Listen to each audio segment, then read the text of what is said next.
오늘 저와 여러분은 이 야고보가 쓴 야고보서의 서두를 읽고 또 이 말씀을 나누게 되겠는데, 야고보는 사실 예수님의 그 제자나 12제자 중에 하나나, 또 바울같이 특별한 경우에 사도가 된 그런 사도도 아닙니다. 그런데 이렇게 편지를 써서 온 교회에다가 이렇게 보내게 된 데는 두 가지 배경이 있어요. 하나는 이 야고보가 예수님의 육신의 동생이었어요. 성경에 보면 야고보라는 이름이 나오는데 12제자 가운데 야고보 사도도 있고 외에 야고보들이 쭉 나옵니다. 그런데 여기 이 야고보서를 쓴 사람은 예수님의 육신의 동생이었어요. 이 육신의 동생이었던 이러한 야곱이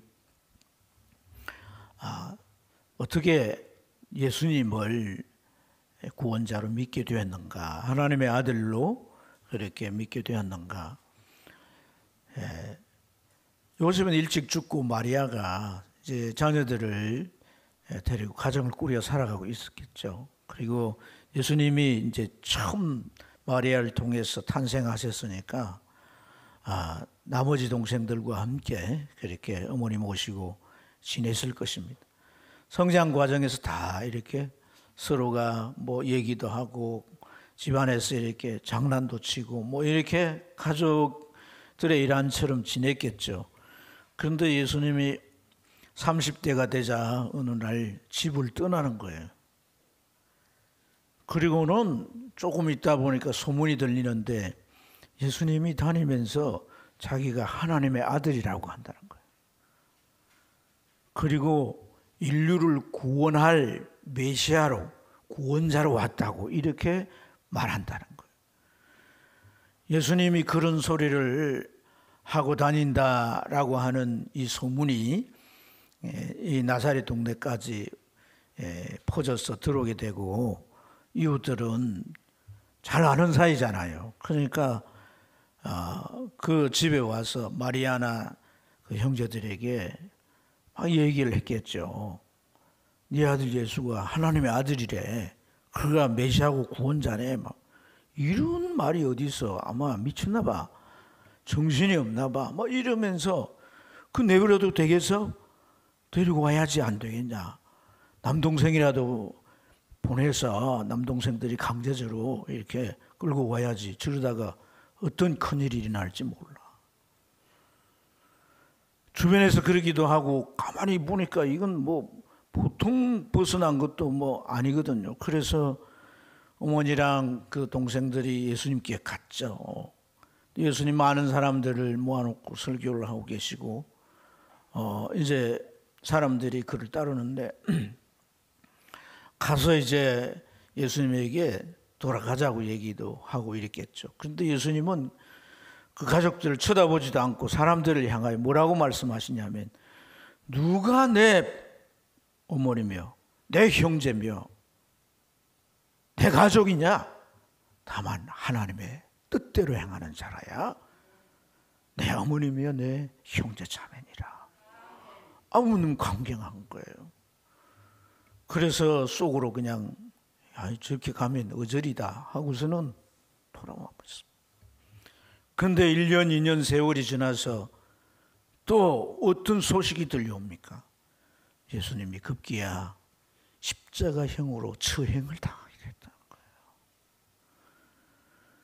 그런데 그냥 개인적인 문제가 아니에요. 유대 나라는 유대교라고 하는 종교가 있잖아요.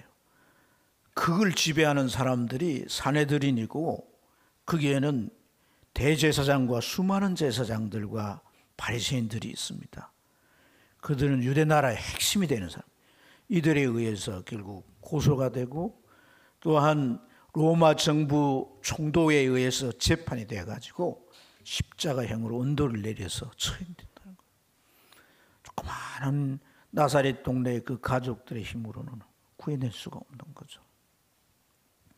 그래서 예수님은 십자가형 처형이 되어버리고 말았어요.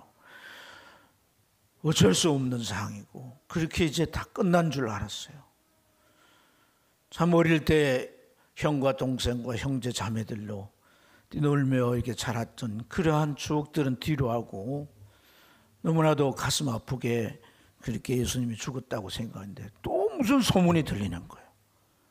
예수님이 다시 살아났다는 거예요. 다시 살아났다고. 다시 살아났다고 해서 이건 무슨 얘기인가. 그런데 살아나신 예수님을 만났다는 사람들이 한둘이가 아니에요. 예수님의 12제자뿐 아니라 그를 존경하고 따랐던 수많은 사람들, 예수님을 공개하고 했던 그런 여인들, 많은 사람들이 고린도전서 15장에 보면 500여 문도가 일시에 볼 정도로 그렇게 예수님의 부활하심을 목격한 사람들이 많은 거예요.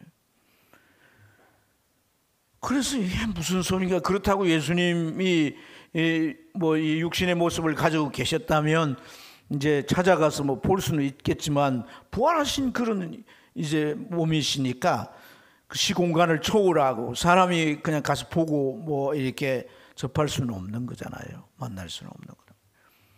그런데 그 예수님이 바로 이 야곱에게 찾아오신 거예요. 부활의 목격자들을 소개하는 예수님의 부활에 대한 이 사실을 증거하는 고린도전서 15장에 보면 7절에 사람들에게 다 이 사람 저 사람 제자들이 보이시며 또한 야고보에게도 보이시고 야고보에게 주님이 친히 오셔서 자기 육신의 동생 그 야고보에게 부활하신 모습을 보이셨다는 거예요. 그 순간에 그는 정말 이분이 주장한 대로 우리 형제가 아니구나. 어머니 마리아에게 태어났다고 해서 이분이 우리의 어머니의 자녀 중 하나가 아니구나. 정말 하신 말씀대로 하나님의 아들이시구나. 그리고 그 십자가의 죽으심의 의미가 깨달아지면서 그분의 부활이 그 목격되어지게 될 때 그분이 진정 하나님이 보낸 구원자요 메시아임을 받아들일 수밖에 없었다는 거예요. 그래서 그는 이제 참 그 이후부터 기독교인의 일원이 돼가지고 성전에서 기도합니다. 살았을 때 못다 교제한 그런 예수님을 기도를 하면서 영적인 교제를 했어요. 얼마나 기도했던지 이 야고보의 무릎을 사람들이 별명을 지어줬어요. 무슨 무릎이라고? 낙타 무릎 보셨어요? 낙타는 우리 한국에 기르는 짐승이 아니니까 낙타는 너무 덩치가 크고 그러니까 항상 이제 앉아서 자고 하는데 무릎을 많이 쓰는 거예요. 그러니까 무릎이 딱딱 돌 같아요. 굳은 살이 베겨가지고 그런 낙타 무릎같이 되어 그런 기도하면서 주님과 깊이 교제하고 또한 교회에 그 주님의 선한 뜻을 알리고 영적인 그러한 지도자로서 점점 자리매김하게 되고 온 이스라엘 교회가 그를 정말 장로로서 여길 정도로 그런 하나님 앞에서 권위 있는 지도자가 된 줄 믿습니다. 당시 로마의 박해가 심해지게 되고 또 그 박해로 큰 시험과 함께 또 이제 믿음에 대한 그런 큰 도전과 공격 속에서 시험을 받아 믿음에서 넘어지기도 하고 또 그런 이제 그 박해가 아주 드러나서 공격적인 행태로 다가오니까 자신이 그리스도인이라고 하는 걸 드러내기가 쉽지 않잖아요. 그러니까 이제 자기를 적당히 이제 가려서 신앙생활을 하다 보니까 신앙의 매너리즘에 빠지게 되어지고 그래서 이제 이러한 이 모습들을 당시에 이제 성도들이 이제 보여주고 있는데 야고보는 정말 이런 신앙의 상태가 계속 가서는 안 되겠다는 생각이 들었고 이런 모습이 너무나 안타까웠던 거예요. 그래서 그는 펜을 들고 주님의 감동을 따라 이 야고보서를 써서 소아시아에 있는 유대교 성도들에게 다 보낸 줄로 믿습니다. 오늘 이 말씀에서 참 중요한 요지가 뭐냐면 이 시험이라고 하는 것, 또 다르게 표현한다면 시련이라고도 표현할 수 있는데 그 누구든 원치 않는다는 거죠. 그러나 자기에게 닥쳐오면 그건 피할 수도 없는 거 아니냐는 겁니다. 하지만 성도들이 당하는 시험이든 시련이든 그 속에는 소중한 유익함이 있다는 겁니다. 그래서 시련과 시련을 겪게 되는 성도들이 가져야 할 그 생각이 낙심이나 좌절이 아닌 정말 중요한 마음의 자세가 필요하고 그 시험을 맞는 태도가 필요한 거예요. 그래서 오늘은 이 두 가지 이제 이 단어, 이 시험이라고 하는 단어와 그 시험 속에 성도들이 처했을 때 당연히 기도하게 되는데 이 기도를 통해서 무엇을 구해야 되며 어떤 것이 하나님께로부터 오는 것인가 하는 것이 그것이 우리에게 또한 어떤 신앙생활에 정말 유익이 되고 축복이 되는지를 함께 나누도록 하겠습니다. 여러분 이 이 시험은 로마의 박해로부터 당시 이제 야고보서의 수신자들인 유대 성도들에게 참 이렇게 주어지게 되는데 참 이 시험은 그들에게 있어서 큰 고통이었어요. 큰 고난이었어요. 박해라고 하는 것은 신앙을 공격하는 겁니다. 그래서 내가 신앙을 딱 뒤집어 버리면 그 공격은 없어져요. 예수 안 믿겠다 하면 그냥 없어지는, 고난도 없어지는 거예요. 그런데 예수 믿겠다 하면 끊임없이 공격을 하고 그것이 고난이 되는데, 그래가지고 그 고난 때문에, 그 공격 때문에 믿음이 약해져서 그냥 그 신앙이 무너지기도 한단 말이에요. 뿐만 아니라 신앙의 줄을 놓지 않으려고 하니까 그 고난이 계속되어지고 그 고난의 정도는 삶의 토대를 흔드는 것인 거예요. 예수 믿음으로 사회적으로 고립돼 소위 말하면 요즘 아이들처럼 말하면 왕따가 되는 거예요. 왕따가. 또 뿐만 아니라 심지어는 또 어떤 제목들을 걸어가지고 가지고 있는 뭐 이제 물질이나 재산이나 지위나 뭐 이런 것도 다 빼앗아 버리는 이런 상황까지 가고, 심지어 많은 이제 지도자들이 순교하게 된 줄로 믿습니다. 그냥 시험이 아니란, 그냥 고난이 아니란 거예요. 이러한 이 상황에 처했을 때에 참 그들의 심정은 어떨까. 그런데 오늘 이 야고보 사도가 여러분 2절 말씀에서 뭐라고 말씀하고 있습니까? 내 형제들아 너희가 여러 가지 시험을 당하거든 어떻게 하라고? 온전히 기뻐하라. 온전히 기쁘게 여겨라. 그것을 아주 기쁘게 여겨라는 거예요. 기쁘게 여겨라. 이제 구체적인 표현이 그것을 더할 나위 없는 기쁨으로 받아들이십시오. 이런 표현이에요. 그것을 다시 없는 기쁨으로 그렇게 여기십시오. 이런 말이에요. 여러분, 이 시험이 오는데 그게 고난이고 고통이고 삶의 토대를 흔드는 문제인데 거기 올 때 정말 진심으로 기뻐하라는 거 아니겠어요? 진심으로 기뻐하라. 이게 간단히 받아들여질 수 있는 말입니까? 이게 분명히 역설이긴 하지만은 사실 낙심하고 좌절하고 더 나아가서 말이죠, 신앙을 퍼뜨려도 모자랄 판인데, 여기 이제 온전이라는 단어는 가장 높은 수준을 말하는, 기뻐하는데 그 기쁨의 수준이 가장 기뻐하는 수준이 되라는 거예요. 사람이 자기 감정이 막 흐르는 것이 막 밑으로 추락합니다. 근데 그걸 다시 그 마음의 감정을 다시 바꾸고 전환해 가지고 다시 어떤 최고의 추락하는 것이 아니라 최고의 고조로 이렇게 올려진다라고 하는 것은요, 그냥 되는 게 아닙니다. 지금 상황의 판을 180도로 바꿔버리는 뭔가가 전제되지 않고는 불가능한 얘기란 말이에요. 그렇지 않겠습니까?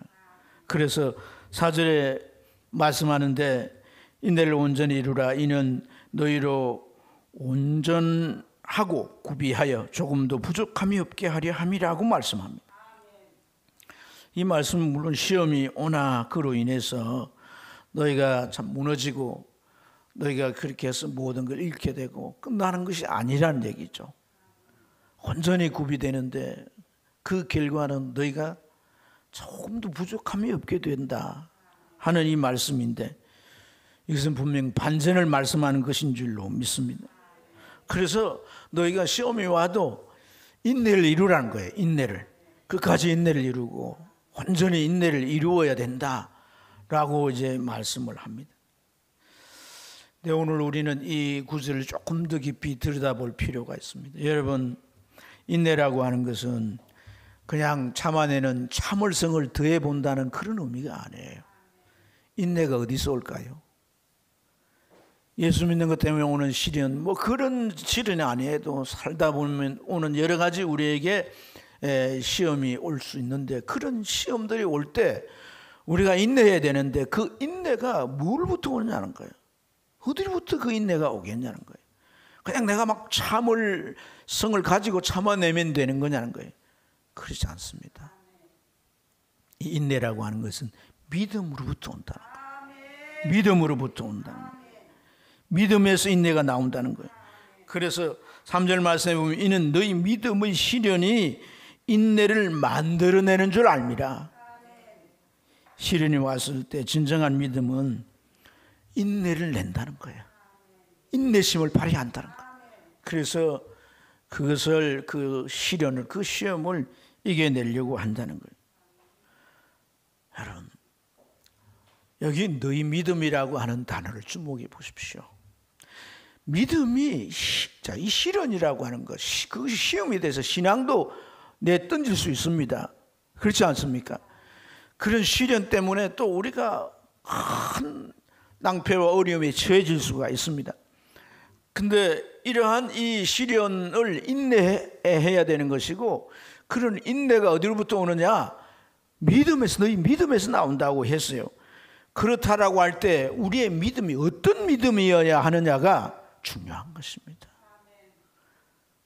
아마 야고보 사도는 이 믿음이란 단어를 쓸 때는 자기 체험적인, 자기가 경험한 것이 고스란히 묻어 있는 거예요. 마리아를 통해서 예수님부터 쭉 해서 태어났습니다. 형제들이 태어났습니다. 그렇게 태어난 그 모습으로 살았을 때 예수님이 참으로 구원자고 하나님의 아들이라는 것은 결코 믿어질 수 없는 문제입니다. 그건 어떤 설득으로도 불가능한 겁니다. 그건 어떤 종교적인 것을 계속 반복해서 학습되는 효과도 아닙니다. 그가 예수님을 믿게 된 아주 결정적인 요인이 무엇입니까? 부활하셔서 그에게 나타나셨다는 것입니다. 부활하신 것, 그가 죽으실 때 어떻게 죽었습니까? 채찍으로 온몸을 쳐서 그 채찍은 그 안에 전부 이제 날카로운 그런 그 고기 뼈나 그 이제 낚시 바늘이나 뭐 이런 쇠조각 같은 것이 있기 때문에 때려서 끄면 온 살점이 떨어져 나오고 갈라져서 피가 흘러내립니다. 그런 예수님을 끌고 저 갈보리 언덕 위에 올라가서 십자가에다 눕혀놓고 큰 대못들을 두 팔과 양발에 박았습니다. 그리고 세워놓고 어땠습니까? 창으로 계속해서 찔러대서 물과 피를 다 쏟아지게 했습니다. 다시 살 수 없는 상태로 죽였습니다, 예수님을. 그런데 그가 어떻게 부활합니까? 하나님으로 말미암지 않고는 불가능한 겁니다. 이 야고보는 예수님을, 그가 정말 이 한 가정이라고 하는 집안에서 육신적인 모습으로만 봤습니다. 그러나 부활한 예수님을 만날 때는 그 육신적으로 보았던 예수님이 전혀 아닙니다. 180도 다른 분입니다. 바울사도는 고린도후서 5장 16절부터 18절에서 그럽니다. 우리가 비록 그리스도도 육체로 알았으나 이제부터는 육체로 알지 아니하노니. 그런 적 누구든지 그리스도 안에 있으면 새로운 피조물이라. 이전 것은 지나갔으니 보라 새 것이 되었도다. 부활하신 그분의 영이 내 안에 들어오셔서 나도 그 육체에 속했던 삶을 살았던 그런 사람으로 살지 않게 하시는 새로운 피조물로 바꾸어 놓는다는 거예요. 그리고 뭐라고 하냐, 이 모든 것이 하나님께로 났나니, 하나님께로 났다는 거예요. 하나님께로. 그래서 그 예수님은 어떤 분이에요? 믿음의 주여 온전케 하시리라는 거예요. 이 믿음 말이죠. 그래서 가져진 이 믿음은 핍박이 온다고 해가지고 예수 버리고 신앙을 위협한다고 해서 신앙을 포기하고 그럴 수 없다는 거예요. 여러분 안에 이런 믿음이 있으십니까? 그 믿음은 반드시 시련을 맞서 그것을 인내하면서 끝까지 견뎌내려고 할 줄 믿습니다.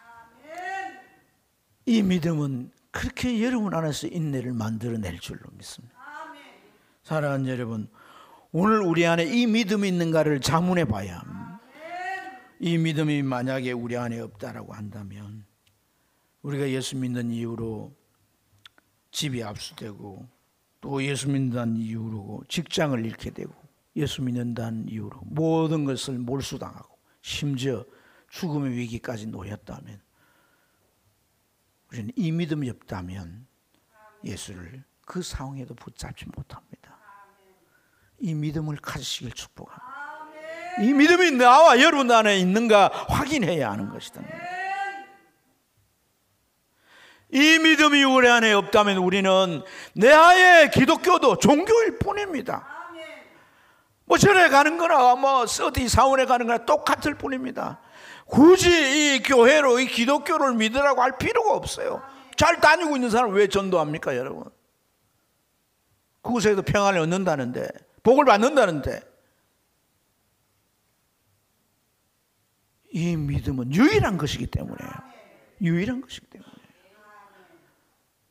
석가모니 선생님께서 부활했다는 얘기가 있습니까? 지금도 그 무덤이 있는데 그 무덤에서 그의 뼈를 파내가지고 뭐 BBC니 온 세계 방송국에서 다 보여주면서 결과적으로 뭐냐면 이분은 반드시 죽었다는 거예요.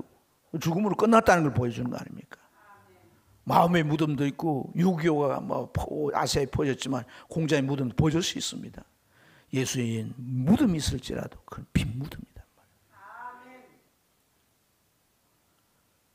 야고보가 예수님을 믿게 된 게 바로 그거란 말이에요. 그래서 너희 믿음이 내가 가진 믿음과 똑같지 않느냐. 그래서 예수 믿는 것 때문에 너희들이 신을 당하고 너희가 시험 받아서 흔들릴지라도 예수 포기 못하는 거 아니냐는 거예요.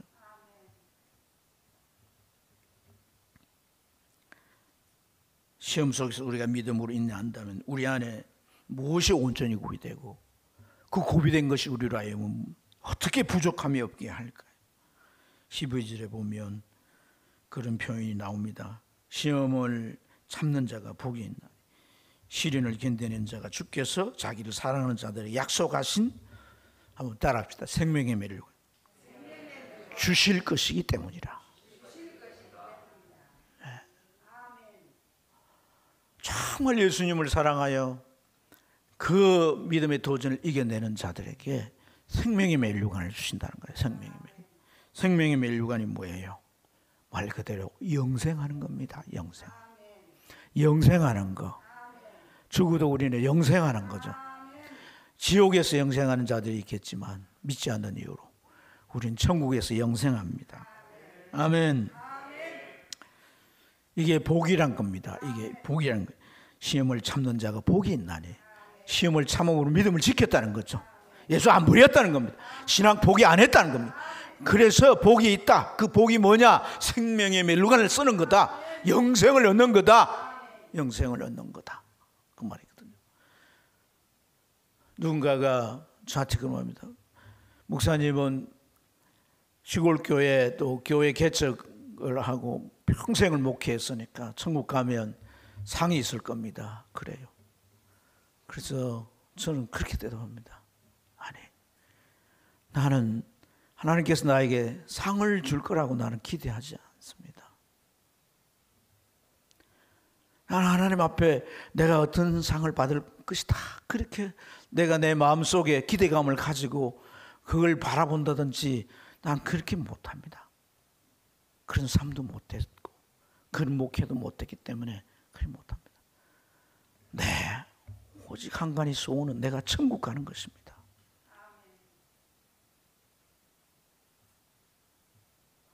내가 천국 갈 수 있느냐, 그겁니다. 내가 이 영생의 멸류관을 쓰는 것이 내 소원입니다. 그런 얘기를 했습니다. 왜 천국에 우리가 가야 합니까? 영생을 얻기 때문에. 천국은 황금 보석으로 꾸며놓은 그런 정말 최상의 낙원이기 때문인가요? 여러분 구원 받으셨습니까? 구원의 확신이 있습니까? 그래서 여러분들이 오늘 내가 생명이 끝나도 천국 가겠다라고 믿어지십니까? 근데 천국 왜 가셔야 합니까? 왜 가셔야 합니까? 왜 내가 천국 가야 합니까? 영생을 얻고 그런 좋은 곳에서 영원히 살기 때문입니까? 영생이라는 건 영원히 사는 거 아닙니까? 근데 누구랑 영원히 사는 거예요? 누구랑 영원히 사는 거예요? 하나님과 영원히 사는 것이고 예수님과 영원히 사는 거 아니겠습니까? 중요한 것은 예수님을 얼마나 사랑하느냐는 겁니다. 우리가 서로 사랑하지 않으면요, 부부일지라도 오래 가지 못해요. 영원히 산다는데 내가 예수님을 사랑하지도 않는데 어떻게 그곳에 영원히, 그곳의 주인이 예수님인데 말이에요.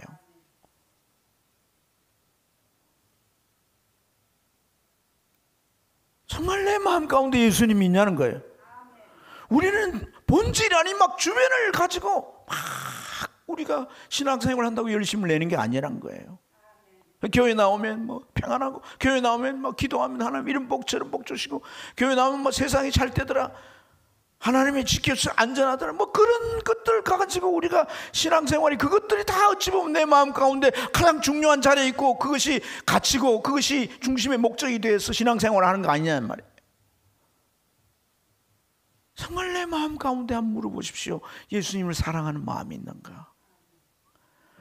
나야를 천국 가게 하려고 내가 천국 갈 수 없는 그 죄 때문에 자기의 생명을 내주셨다는데, 자기 몸을 찢어서 피 흘려서 내 죄를 속죄케 해주셨다는데 그것이 믿어지냐 말이에요. 그것이 믿어져야지. 정말 내가 예수님을 사랑하는 마음이 조금이라도 내 마음 안에서 꿈틀거릴 것이 아니냐는 말이에요.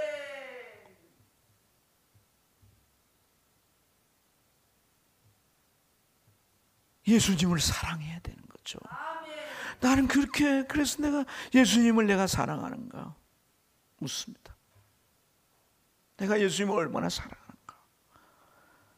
내가 주님께서 나를 위해 목숨을 버렸는데 내가 그렇게 목숨 걸고, 버리지 못하도 목숨 걸고 내가 주님 사랑하는가?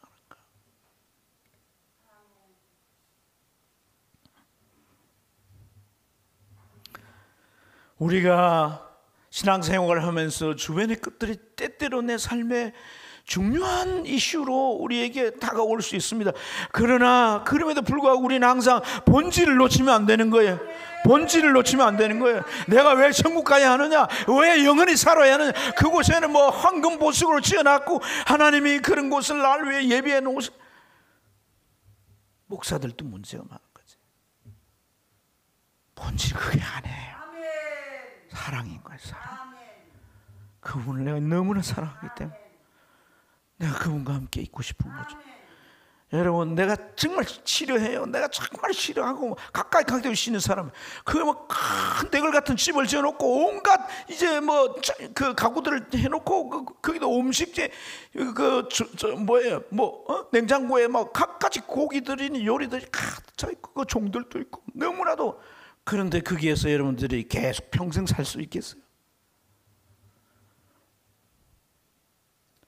우리는 정말 우리 안에 주님을 사랑하는가? 그래서 주님이 날 위해 고난을 받으신 그 십자가의 고난을 묵상하면 우리는 우리 삶에 예수 믿는 것 때문에 신앙생활 조금 불편함을 어떻게 못 견디냐는 거예요. 내가 주일날 이렇게 교회에 와서 예배 드리는 이것이 좀 불편하다고 내가 앉아서 그렇게 예배 드릴 수 있어지겠느냐는 얘기예요. 그걸 초월할 만큼 믿음이 된다면 더 말할 필요 없죠.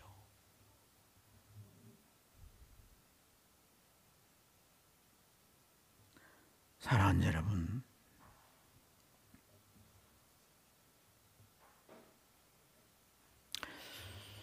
시련이라고 하는 건 결코 나쁜 게 아닌 거예요. 내 속에 불순물들을 제거하고 오직 주님만을 바라볼 수 있도록 초점을 확실하게 밝게 해줍니다. 시련 속에서 내가 치장했던 그런 것들이 신앙생활에 얼마나 거추장스러운 것인지, 달리기 하는 사람이 몸빼 바지 입고 어떻게 뜁니까? 핫팬츠를 입고 뛰어야죠. 양복 입고 어떻게 뜁니까? 못 뜁니다. 신앙생활을 하면서 때때로 이것이 내가 육신을 살아가는데 필요한 것일지라도 이것은 목숨 걸지 않고 매달리지 않겠다. 하나님 주시면 감사하고, 주지 않으시면 그렇다고 내 목숨을 끊지 아니하실 분이니 믿고 우리가 나아가는 것이 중요한 거지. 그렇지 않으면 우리는 내 기독교가 종교가 됩니다. 종교로 믿지 마십시오. 종교로 믿지. 생명입니다. 생명. 아멘. 삶의 능력입니다. 다른 삶이 드러나게 하는 능력입니다. 그걸 보고 그리스도인이라는 거예요. 그리스도인.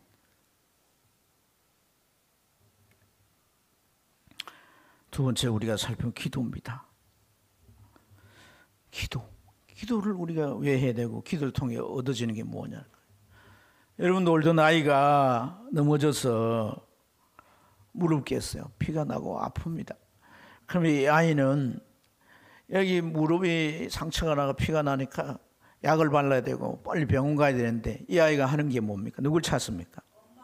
맞아요. 엄마를 찾는 거예요. 엄마를. 아니 지금 깨져서 피가 나는데 빨리 약방을 가든지 더 심하면 병원을 가가지고 치료해야 되는데 애가 엄마를 찾는 거예요. 왜 엄마를 이 아이가 찾겠어요? 엄마를 찾는 이유는 치료만이 목적이 아닙니다. 그렇지 않습니까? 의사들은 뭐 아이들이 이제 치료를 하는데 뭐 이렇게 치료 끝나면 아이들은 그냥 치료하러 왔으면 치료해주고 치료 끝나면 돌려보내는 거예요. 아이들 저 시골에서 키우면서, 우리 아이가 이빨이 이제 상해가지고 이빨을 뽑는데 그 보건소 가서 뽑는데 그 보건소의 의사가 막 좀 겁이 나잖아요. 이빨 뽑고 하니까 아이가 우니까 막 소리를 지르면서 쪼예 막 이러면서 그런 거. 그래서 내가 우선 애 이빨 뽑아야 되니까 조금 나 참았어요. 근데 계속 이제 막 소리를 지르고 그러길래, 선생님, 아이가 겁을 내는 건 당연한 거 아니겠어요? 조금 이렇게 달래고 하시면 좋겠습니다. 이렇게 내가 얘기했더니, 그때서 부모가 옆에 있는 걸 이제 의식을 하고서는 아이가 엄마 하고 찾는 것은 그 울고 엄마한테 달려가면 엄마는 그 아이를 먼저 안고 달래주는 거예요. 그리고 약을 발라주면서 엄마는 뭐라고 합니까? 어쩌다가 이랬니? 이렇게 했었습니다. 그랬구나. 다음에는 그때는 이렇게 주의해야 한다 라고 지도하는 거예요. 이것이 아이가 자라가며 삶을 살아내게 하는 지혜인 거예요. 지혜. 우리가 왜 기도하며 하나님을 찾아야 합니까? 바로 그런 지혜가 오기 때문이에요. 오늘 우리가 읽은 이 말씀 5절을 보세요. 이 5절 말씀에 같이 한번 읽어볼까요? 읽겠습니다.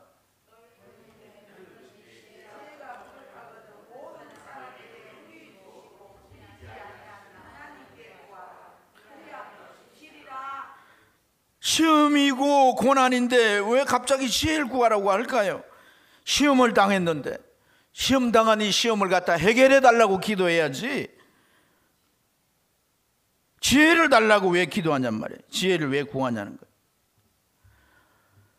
우리의 기도가 대개가 그렇다는 거예요. 우리는 어떤 문제를 겪게 되고 내 앞에 그 당면의 문제가 날 위협하면 하나님 앞에 나와 기도하긴 합니다. 하지만 어떻게 기도합니까? 하나님이 문제 해결해 주세요. 이 문제가 빨리 지나가게 해주세요. 그렇게 우리는 기도합니다. 그렇게 우리가 기도하고 그 문제가 해결되면 그래서 끝입니다. 그렇기 때문에 우리 안에 성장이 없는 겁니다. 왜 이 문제가 내게 찾아왔는가? 이걸 어떻게 개선해야지 내가 하나님 보실 때 내 삶이 정리정돈되지고 내가 이제 한급을 벗어나고 한 단계 올라서는 신앙이 될 수 있는지를, 내가 이 문제에만 너무 집중하고 문제에만 매달려 있기 때문에 성장이 이루어지지 않는다. 기도하지만은 기도가 내게만 딱 맞추어져 있고 기도 응답에 대한 것도 그 타이밍이 내 시간에만 딱 맞춰져 있습니다. 그래서 내 시간 안에, 내가 생각할 때는 이 시간 안에 해결되어야 될 것 같은데 그 시간 안에 해결되지 아니하면 우리는 하나님 내 기도 안 들으시는가 보네. 그래서 기도에 대한 우리 믿음이 점점 떨어지는 거예요. 그래서 나중에 기도하지 않습니다. 심지어 우리가 식사 때 하는 기도도 근성으로 합니다. 기도 자체의 의미가 없습니다. 그런데 예수 안 믿으면 천국 못 간다고 그러니까 교회에 나오는 거예요. 그래서 우리 신앙이 주일날 하나 거기에다 탁 내 발 걸쳐놓고 신앙생활 유지해 갈 뿐이에요. 신앙생활에 내 안에 열의가 없는 것은 기도의 추억이 없기 때문이에요. 말씀을 의지하고 살았던 그 삶에서 일어나는 어떤 추억이 없기 때문에. 유진 피터슨이 그런 얘기했어요. 신앙생활에 무빙 근조하냐? 왜 계속 답답하냐? 추억이 없기 때문이야.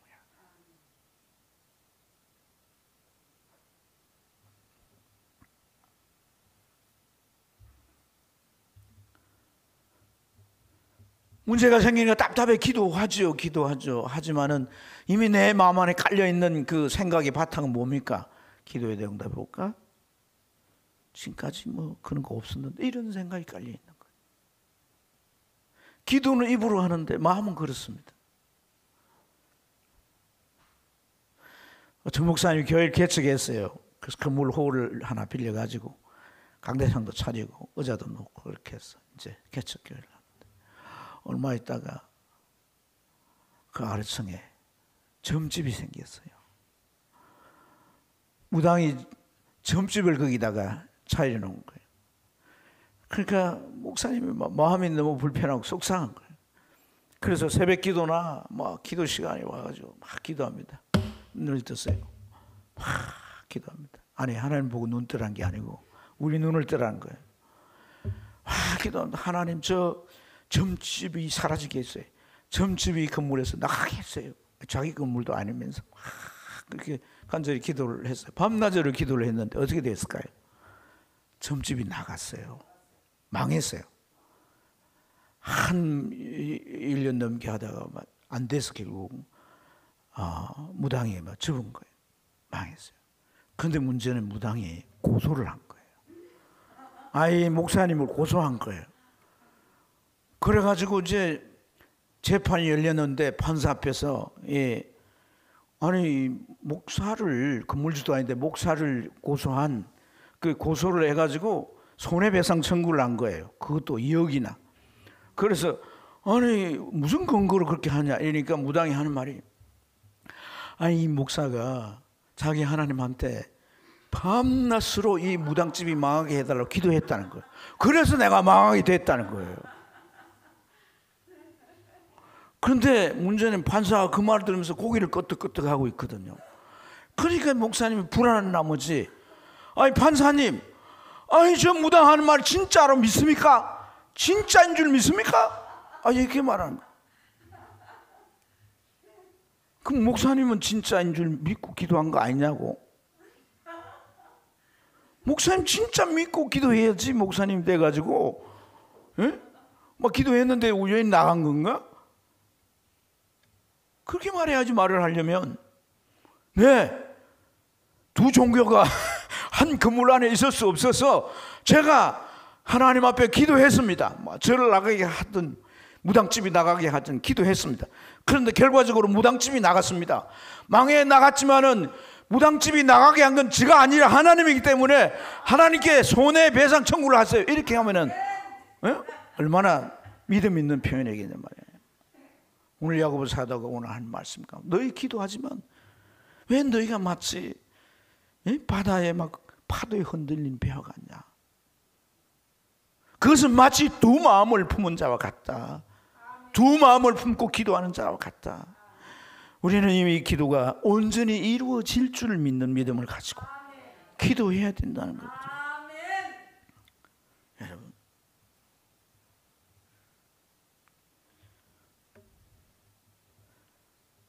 기도라고 하는 것이 우리가 하나님 앞에 어떤 삶의 문제를 가지고 기도할 수 있겠지만은 제가 서두에 말씀드린 것처럼 아이가 어머니를 찾는 것이 치료만이 아닌 거 아니겠어요?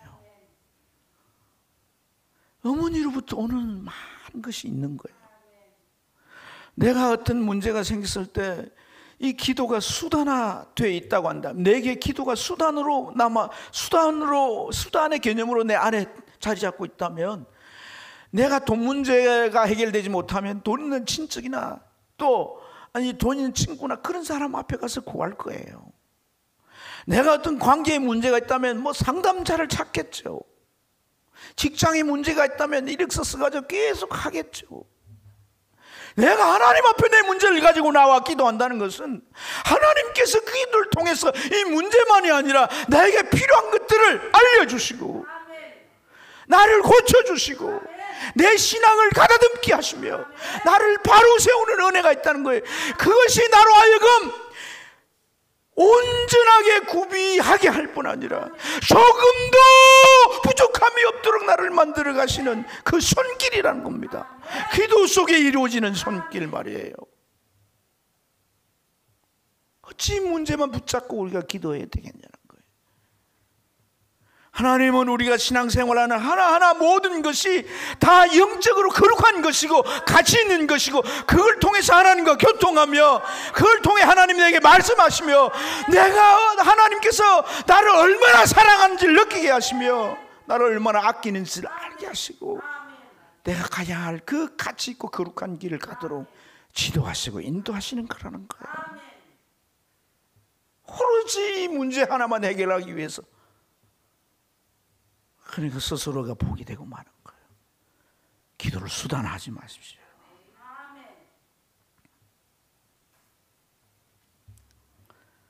범버란드 목사님입니다. 범버란드 리차드 범버란드 목사는 루마니아 출신인데 루마니아에 소련이 쳐들어와서 공산화가 돼요.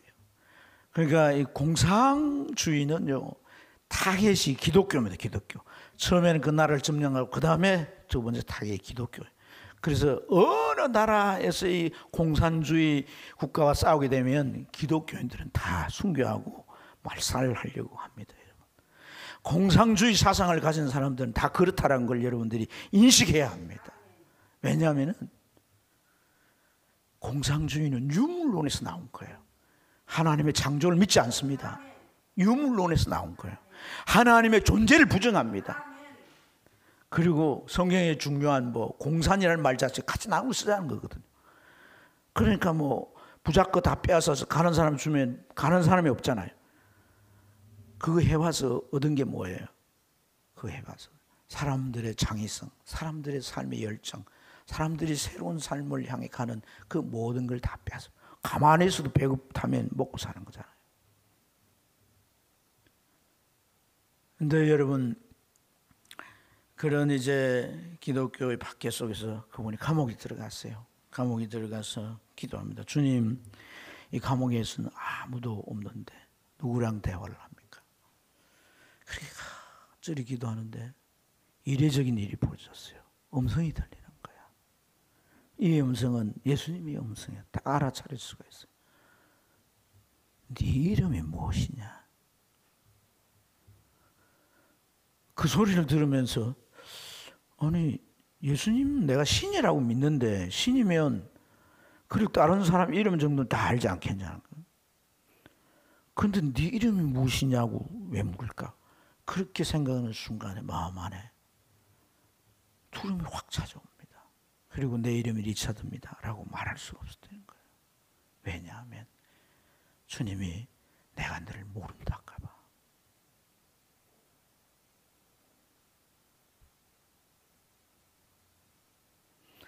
안다 모른다 할 때 이 안다라고 하는 이 야다라는 단어는요, 경험이에요. 경험. 내가 신앙의 경험을 가져야 되는 거예요. 교회 왔다 갔다 이게 아니라 경험을 가져야 되는 거거든. 안다. 기도에도 우리가 경험을 가져야 되는 거예요. 아멘입니까? 경험을. 그래서 모른다 할까봐 하나님 주님이 그걸 몰라서 그 감옥에 있는 처지를 몰라서 모른다는 거 아니잖아요. 나와 네가 경험이 있느냐? 나와 구체적인 교제의 그런 관계냐? 너와 내가 어떤 사이냐? 그걸 묻는 거다. 네가 종교에 머물렀냐? 정말 예수 그리스도가 너의 주인이고 이 믿는 바가 생명이다. 이게 영생이다. 이건 왜 진리가 없다. 그런 것을 확신 가지고 예수님에게 집중했으니까 나오느냐? 그런 걸 묻는 거잖아요.